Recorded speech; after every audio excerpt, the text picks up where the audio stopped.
Hi hello నమస్తే welcome to Shri kitchen.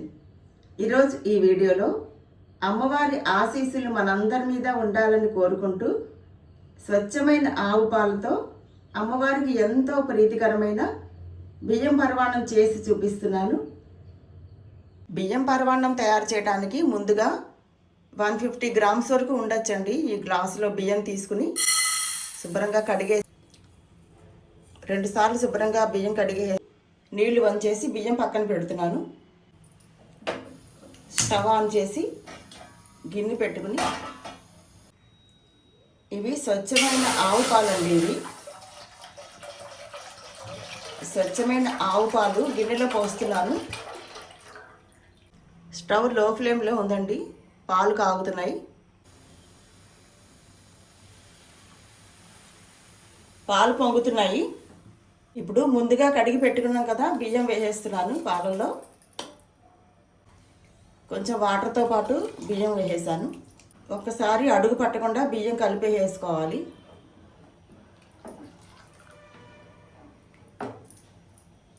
ఒక glass నీళ్లు కూడా వేస్తున్నానండి, ఎందుకంటే పాలు చిక్కగా ఉండేసరికి బియ్యం ఉడకదు. పాలు నీళ్లు మిక్స్గా ఉంటే 3 వంతులు పాలు 1 వంతు వాటర్ వేసుకుంటే బియ్యం బాగా ఉడుకుతుంది. ఆవు పాలు కొంచెం ఎల్లో కలర్లో ఉంటాయండి, లైట్గా ఎల్లో షేడ్లో కనిపిస్తాయి, మనందరికీ తెలుసు కదా. పాలు బియ్యం కలిపి ఉడుకుతున్నాయి. బియ్యం అడుగు పట్టకుండా ఇలా కలుపుతూ ఉండాలి మధ్య మధ్యలో. బియ్యం ఉడకటానికి ఒక 20 మినిట్స్ అయినా టైం పడుతుంది. వర్కింగ్ ఉమెన్స్కి అంత టైం ఉండదు కాబట్టి మీరు కావాలనుకుంటే కుక్కర్లో పెట్టేసుకోవచ్చండి. రైస్ ఒక గ్లాసు బియ్యం, గ్లాసు పాలు, గ్లాసు నీళ్లు అలా వేసుకుని కుక్కర్లో రైస్ ఉడికిపోయాక అప్పుడు పైన పాలు పోసుకుని బెల్లం అది వేసుకుని చేసుకోవచ్చు ప్రాసెస్ అంతా. బియ్యం పలుకు లేకుండా కొంచెం మెత్తగా అయ్యే వరకు ఉడికించుకోవాలి. కొంచెం ఇలా విశాలమైన గిన్నె పెట్టుకుంటే కొంచెం కలుపుకోవడానికి వీలుగా బాగుంటుందండి. ఇత్తడి గిన్నె మీ దగ్గర లేకపోతే స్టీల్ గిన్నెలో వండుకోవచ్చు. బియ్యం ఒక 50% వరకు ఉడికిందండి, ఇంకా ఉడకాలి. ఆల్మోస్ట్ ఉడికిందండి. మధ్య మధ్యలో మూత పెట్టి స్టవ్ లో ఫ్లేమ్లో పెట్టి కదుపుతూ అడుగు పట్టకుండా.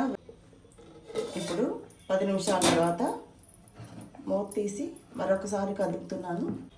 శుక్రవారాలప్పుడు, పౌర్ణమి రోజుల్లో ఈ బియ్యం పరవాన్నం ముఖ్యంగా పూజలప్పుడు, శుభకార్యాలప్పుడు, పండగలప్పుడు అమ్మవారికి నైవేద్యంగా సమర్పించాలనుకున్నప్పుడు ఇలాంటి బియ్యం పరవాన్నం చేసుకుంటూ ఉంటారు. కొంతమంది పౌర్ణమి నోములు చేసుకుంటూ ఉంటారు కదా, అలాంటి పౌర్ణమి తిథుల్లో కూడా బియ్యం పరవాన్నం చేసి అమ్మవారికి నైవేద్యం పెడుతూ ఉంటారు. అంతేకాకుండా గృహప్రవేశాలప్పుడు పాలు పొంగించుకుంటారు కదండి, ఆవు పాలు ఇంట్లో. అలా పొంగించుకున్నప్పుడు కూడా ఇలా బియ్యం బెల్లం వేసి పరవాన్నం చేసుకుంటారు. అంతేకాకుండా చిన్నపిల్లలకి అన్నం ముట్టిస్తారు కదండి, 6వ నెల 8వ నెల అలా వచ్చాక, అటువంటి అప్పుడు కూడా ఇలాంటి బియ్యం పరవాన్నం చేసి దేవుడికి నైవేద్యం పెట్టి చిన్నపిల్లలకి అన్నం ముట్టిస్తూ ఉంటారు. మనందరికీ తెలిసిన విషయమే కదా ఇవన్నీ. ఒక్క 5 మినిట్స్ సిమ్లో పెట్టి మూత పెట్టాను. ఇప్పుడు ఒకసారి మూత తీసి చూస్తున్నాను. చూసారా, పరవాన్నం అంతా దగ్గర పడింది, పాలతో చక్కగా ఉడికిందండి. ఇప్పుడు పరవాన్నం ఉడికింది, కుతకుతలాడుతోంది కదా. ఇంకా చూసారా, చాలా చక్కగా ఉడికింది. ఇప్పుడు స్టవ్ ఆపేస్తున్నాను.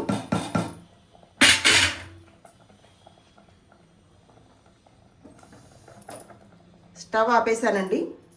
ఇప్పుడు ఈ పరవాన్నం గిన్నె మూత పెట్టి పక్కన పెట్టేస్తున్నాను. ఇప్పుడు మరొకసారి స్టవ్ ఆన్ చేసి గిన్నె పెట్టి బెల్లం పాకం పట్టాలి. మీరు ఏ గ్లాస్తో అయితే బియ్యం కొలిచి వేసుకున్నారో అదే గ్లాస్తో బెల్లం వేసుకుని అదే గ్లాసుడు నీళ్లు పోస్తున్నాను బెల్లం కరగటానికి. ఇంకా కొంచెం తీయగా కావాలనుకున్న వాళ్ళు కొంచెం బెల్లం యాడ్ చేసుకోవచ్చు. బెల్లం అంతా కరిగి నీళ్లు ఉడుకుతునే టైంలో స్టవ్ ఆపేసుకోవచ్చండి, మరీ ముదర పాకంలాగా అవసరం ఉండదు. బెల్లం అంతా కరిగిపోయింది, నీళ్లు మరుగుతున్నాయి కదా. ఇప్పుడు స్టవ్ ఆపేస్తున్నాను. బెల్లం కరిగింది కదా, ఈ మిశ్రమాన్ని బియ్యం పరవాన్నంలో కలిపేసుకోవాలి.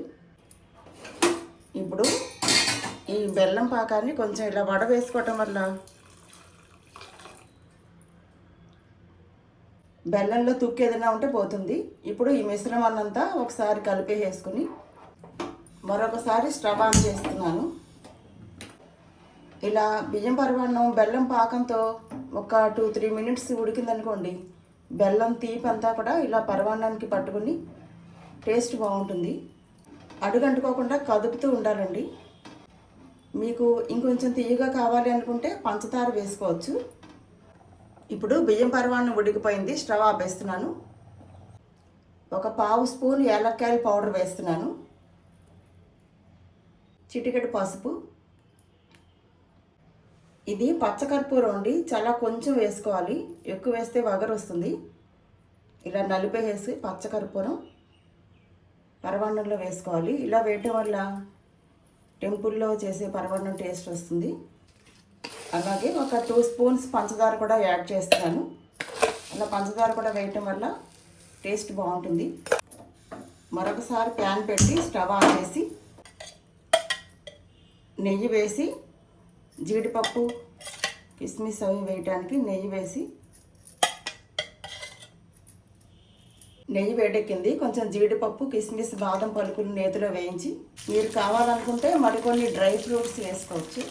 వేగిపోయాయి. స్టవ్ ఆఫ్ చేసేస్తున్నాను. అంతేనండి, అమ్మవారికి ఎంతో ప్రీతికరమైన బియ్యం పరమాన్నం రెడీ అయిపోయింది.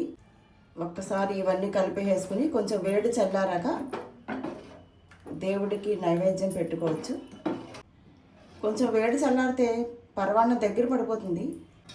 ఇత్తడి గిన్నెలో ఉంచకూడదండి, పరమాన్నం అయిపోయింది కాబట్టి ఒక స్టీల్ డిష్లోకి తీసేసుకోవాలి. అంతేనండి, లక్ష్మీదేవికి ఎంతో ప్రీతికరమైన బియ్యం పరమాన్నం మీరు కూడా తప్పకుండా ట్రై చేయండి. అదండి, చూసారు కదా, స్వచ్ఛమైన ఆవు పాలతో చేసిన బియ్యం పరమాన్నం. మీకు నచ్చినట్లయితే వీడియో లైక్ చేసి, షేర్ చేసి, సబ్స్క్రైబ్ చేయండి. మరో కొత్త వీడియోలో మళ్ళీ కలుద్దాం. Thanks for watching.